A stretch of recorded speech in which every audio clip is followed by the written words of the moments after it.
আসসালামু আলাইকুম, সবাইকে স্বাগতম বিডি 124 ইউটিউব চ্যানেলে।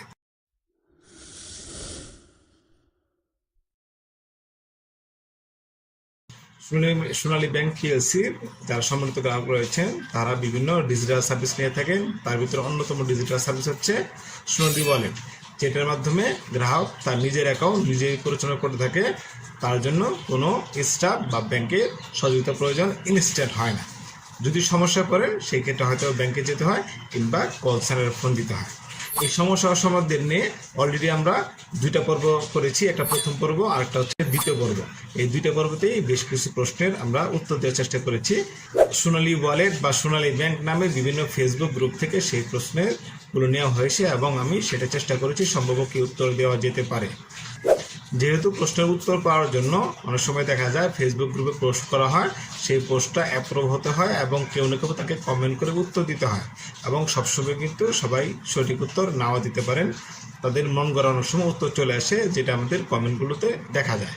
তো আমি চেষ্টা করি, যেহেতু সোনালী ব্যাংকে আমি কর্মরত আছি, আমি চেষ্টা করি যে এখানে সম্ভাব্য কি সমাধান হতে পারে। যদিও সোনালী পিএলসির আরও কিছু স্টাফ রয়েছেন, সক্রিয় স্টাফ যারা অ্যাকচুয়ালি সোনালী ওয়ালেট নিয়ে কাজ করে, তারা কিন্তু সেই উত্তরগুলি দেওয়ার চেষ্টা করেন, কিন্তু সেটা কিন্তু অফিস টাইমে অনেক সময় দেওয়ার সুযোগ হয় না তাদের ব্যস্ততার কারণে। যদিও বেশ কিছু আমাদের কলিগ রয়েছেন, তারা কিন্তু সেই উত্তরগুলো দিয়ে থাকেন।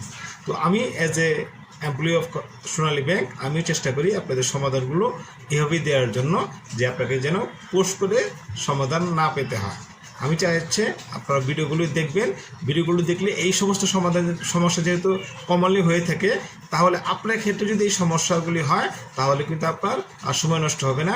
আপনি ইজিলি জানবেন যে আপনার যে সমস্যাটা এখন পতিত হয়েছেন সেটার সম্ভাব্য সমাধান কী হতে পারে। তো আপনারা কিন্তু দেখে নেবেন প্রথম পর্ব এবং দ্বিতীয় পর্ব, সেটার ডেসক্রিপশন বক্সে কিন্তু আমি লিঙ্ক দিয়ে দিয়েছি। আজকে আমরা নতুন আরেকটি পর্বে চলে যাব, এই প্রশ্ন উত্তরের 3 নম্বর পর্ব নিয়ে আজকে আমরা কথা বলবো। দেখি কি কি প্রশ্ন রয়েছে আজকে আমাদের পর্বে।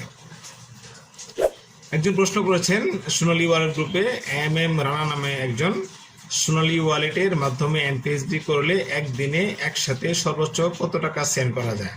মনে রাখবেন, আমাদের কিন্তু আপনি সহজেই ট্রানজেকশন প্রোফাইল, আপনার টিপি নামে একটা অপশন রয়েছে, সেটা হচ্ছে সোনালী ওয়ালেট অ্যাপসের সবার নিচের দিকে টিপি নামে অপশনে কিন্তু দেওয়া আছে আপনার কতগুলো লেনদেন করতে পারবেন। সেখানে বিএফটি কত করতে পারবেন সেটা দেওয়া আছে, সেটা ট্রান্সফার কত করতে পারবেন দেওয়া আছে, সেটা ক্যাশ কত উত্তোলন করতে পারবেন সেটা দেওয়া আছে, সেটা মান্থলি হিসেবে দেওয়া আছে, সেটা দৈনিক হিসেবে দেওয়া আছে।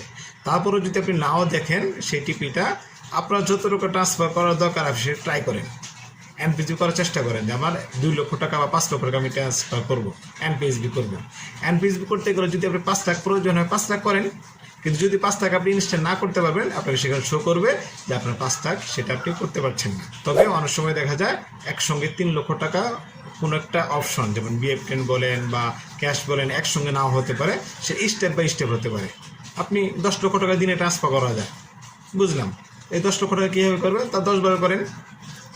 যদি 5 লক্ষ টাকা ট্রান্সফার করা যায় দিনে, তাহলে 5 বারও করেন, আপনার তার কোনো সমস্যা হচ্ছে না, তাই না?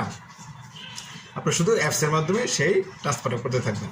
যদি আপনি দেখেন যে না এনপিএসবি আপনার বেশি করার দরকার, সেই প্রয়োজনে আমাদের কল সেন্টার থেকে আপনি ফোন করে জেনে নিতে পারেন যে একদিনে কত লক্ষ টাকা বা কত টাকা এনপিএসবি করা যায়। নেক্সট প্রশ্ন হচ্ছে, আমার ফোন রিসেট দেওয়ার পর থেকে ওয়ালেট চালু হচ্ছে না। হ্যাঁ, এই একটা কমন প্রশ্ন, এটা কিন্তু খুবই একটা কমন প্রশ্ন, যে ফোনটা রিসেট দেওয়ার কারণে এরপরে তার ওয়ালেটটা ইউজ করতে পারছেন না। অনেকে না বুঝে যে যেহেতু ইউজ করা যাচ্ছে না সেটা ইউজ করা বাদ দেয়। সমাধানটা যে তার নিজের হাতে, তারা কিন্তু অনেকেই বুঝতে পারেন না। আমি গত কয়েকদিন আগে একজন আসছিল, তিনি ওয়ালেটটা ইউজ করেন না কয়েক মাস। কারণ কি, তার ফোনটা হারিয়ে গিয়েছিল বা রিসেট দিয়েছিল, এরপর তিনি ওয়ালেট ইউজ করতে পারেন না, আর কখনো সে চেষ্টা করেন না। এই সমাধানটা খুবই সহজ, এই সমাধানটা আপনি এই ভিডিও থেকে দেখে নেবেন, এটারও ভিডিও ডেসক্রিপশনে আমি এর লিঙ্কটা দিয়ে দিলাম। সোনালী ওয়ালেট গ্রুপে শাহরিয়ার রেজা নামে একজন প্রশ্ন করেছে, সোনালী ব্যাংকের আগের অ্যাকাউন্ট পরিবর্তন করে নতুন শাখায় নতুন অ্যাকাউন্ট খুলেছি, সোনালী ওয়ালেট অ্যাপের আগের অ্যাকাউন্টের তথ্য দিয়ে করা, এখন নতুন অ্যাকাউন্ট থেকে লেনদেন করার জন্য করণীয় কি? অভিজ্ঞতার পরামর্শ চাই, ধন্যবাদ। এই বিষয়টা কিন্তু হয়, অনেক সময় দেখা যায় চাকরির সুবাদে হোক বা অন্য কোনো ভিন্ন কারণে হোক, আমাদের সম্মানিত গ্রাহকগণ এক শাখা থেকে অন্য শাখায় যেতে হয় বা স্বেচ্ছায় যান। এক্ষেত্রে যেটা করবেন, আপনার কিন্তু আগের যে অ্যাকাউন্ট রয়েছে সেই অ্যাকাউন্টের তথ্য দিয়ে কিন্তু নতুন অ্যাকাউন্টটি সাধারণত খোলা হয়ে থাকে। আর শাখা চেঞ্জের কারণে আপনার কোনো কারণে অন্য শাখায় নতুন নাম্বার পড়ে, সেক্ষেত্রে কিন্তু আপনার আগের যে অ্যাকাউন্টটি রয়েছে সেই অ্যাকাউন্টে কিন্তু অটোমেটিক বন্ধ হয়ে যায়, সেই অ্যাকাউন্টে আপনি চালাতে পারেন না। তবে যেটা করতে পারবেন সেটা হচ্ছে আপনার নতুন যে অ্যাকাউন্টটি রয়েছে সেই অ্যাকাউন্টটিতে আপনি সহজেই আপনার নতুন ওয়ালেটে বা ওই ওয়ালেটে শুধু অ্যাড করে নেবেন। যদি অ্যাড করে নেবেন তাহলে কিন্তু আপনার ওই নতুন অ্যাকাউন্টে আপনার ওয়ালেটের সঙ্গে অ্যাটাচ হয়ে থাকবে আর আগের অ্যাকাউন্টে কোনো প্রয়োজন হবে না। এর জন্য আপনি মেনু অপশনে যাবেন, মেনু অপশনে গিয়ে আপনি শুধু অ্যাকাউন্টে অ্যাটাচ করে নেবেন। তবে এক্ষেত্রে একটা সমস্যা হয়, সেটা হচ্ছে আপনার নতুন অ্যাকাউন্টটি যখন আপনার ওই ফোনে বা ওয়ালেটে অ্যাটাচ করতে যাবেন বা অ্যাড অ্যাকাউন্ট করতে যাবেন, অ্যাডে মিসম্যাচ দেখায়। এক্ষেত্রে সমাধান দুইটা, আপনি শাখায় যদি যান, শাখার স্টাফ এটা সমাধান করে দিবে, একদিন সময় লাগবে। অথবা আপনি নিজে সমাধান করতে পারেন, আপনি কল সেন্টারে ফোন দিবেন, কল সেন্টারে ফোন দিয়ে আপনি বলবেন যে আমার অ্যাকাউন্টটি আগের অ্যাকাউন্টটি বন্ধ হয়ে গেছে, আপনি নতুন অ্যাকাউন্ট খুলেছেন, সেই অ্যাকাউন্টটি আমি যখন অ্যাড করতে যাই তখন আমার অ্যাড মিসম্যাচ দেখায়, একটু সমাধান করে দেয়, দেখবেন সেটাও কিন্তু ইনস্ট্যান্ট বা একদিনেই তারা সমাধান করে দেবে। দুটোই বললাম, হয় শাখায় যেতে হবে অথবা আপনি কল সেন্টারে ফোন দিলেও সেটার সমাধান হয়ে যাবে। আশা করি অ্যাকাউন্ট ট্রান্সফার করলে যে সমস্যাটি হয় সেক্ষেত্রে কিন্তু আপনার সমাধানটি আপনারা সহজে পেয়ে গেলেন। অ্যাকাউন্ট ট্রান্সফার করলেও আপনার নতুন করে ওয়ালেট রেজিস্ট্রেশন করার কোনো দরকার নেই।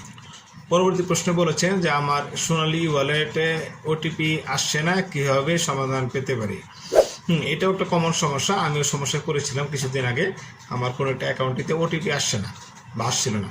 এটা দুইটা বিষয় হতে পারে, একটা হচ্ছে নেটওয়ার্কগত কারণে এমনিতে আপনার মোবাইলে ওটিপি আসছে না, অথবা আপনার মোবাইলটি নেটওয়ার্ক থেকে হয়তো বাইরে ছিল, সেই কারণে আপনার মোবাইলে একটা নেটওয়ার্ক অপশন আছে, সেই নেটওয়ার্ক অপশনটাতে আপনার সিমটার সাথে লিঙ্ক করা নেই। সেটার জন্য আপনাকে আপনার নিজের মোবাইলে যেতে হবে এবং মোবাইলে আপনার নেটওয়ার্কে গিয়ে সেই নেটওয়ার্কটা সেটিং করে নিতে হবে। আর নেটওয়ার্কটা যদি সেটিং থাকে তাহলে কিন্তু নতুন করে আবার আপনার ওটিপি আসা শুরু হবে। এটা হচ্ছে একটা সমাধান। আর একটা সমাধান হচ্ছে আপনার এমনিতে কোনো কারণে ওটিপি সবারই আসছে না, এটা সোনালী ওয়ালেটের নেটওয়ার্কের একটা সমস্যা। সেক্ষেত্রে আপনাকে কিছুক্ষণ ওয়েট করতে হবে বা কয়েকটা দিন ওয়েট করতে হবে। আবার কিন্তু যখন এই ফাংশনটা তারা অ্যাক্টিভ করে দিবে বা সোনালী ওয়ালেটের যে টেকনিশিয়ান আছে অ্যাক্টিভ করে দিবে, তখন থেকে কিন্তু আপনার এই ওয়ালেটে আবার ওটিপি আসা শুরু হবে। 3 নম্বর সলিউশন আরেকটা হতে পারে, আপনার মোবাইলটা আপনি রিস্টার্ট দিতে পারেন, রিসেট নয় রিস্টার্ট দিতে পারেন, বন্ধ করে চালু করেন। আশা করি আপনার নেটওয়ার্কের ওটিপিটার সমাধান হলেও হতে পারে। তবে প্রথম দুটো সমাধানটি কিন্তু বেশি হয়ে থাকে, আর আমার ক্ষেত্রে কিন্তু এটা মাঝে মাঝে হয়। আমি যখন নেটওয়ার্কের একটা বাইরে চলে যাই তখন আমার সেটে কোনো কারণে ওই সেটে আমার ওটিপি আসা বন্ধ হয়ে যায়। তো আজকে এই কটা প্রশ্ন নিয়ে আজকে আমার ভিডিওটি সাজানো হয়েছিল। আমরা আশা করি যে আপনাদের এই ভিডিওটি উপকার লাগবে। আপনাদের যদি কোনো প্রশ্ন থাকে বা সার্ভিস নিয়ে দিকে কোনো প্রশ্নের সমাধান আপনারা না পেয়ে থাকে, তাহলে আমার ভিডিওতে আপনি কমেন্ট করেন, আমি চেষ্টা করব সেই সমাধানের ভিডিও থাকলে সেই ভিডিও লিঙ্ক দেওয়ার, অথবা আমি ইনস্ট্যান্ট উত্তর দেওয়ার চেষ্টা করব। যেটা আপনাদের জন্য সুবিধাজনক হবে আমি সেটাই দিয়ে আপনাকে উপকার করার চেষ্টা করব। পরবর্তী ভিডিওটি দেখার জন্য আজকে এখানে শেষ করছি। ধন্যবাদ। আসসালামু আলাইকুম।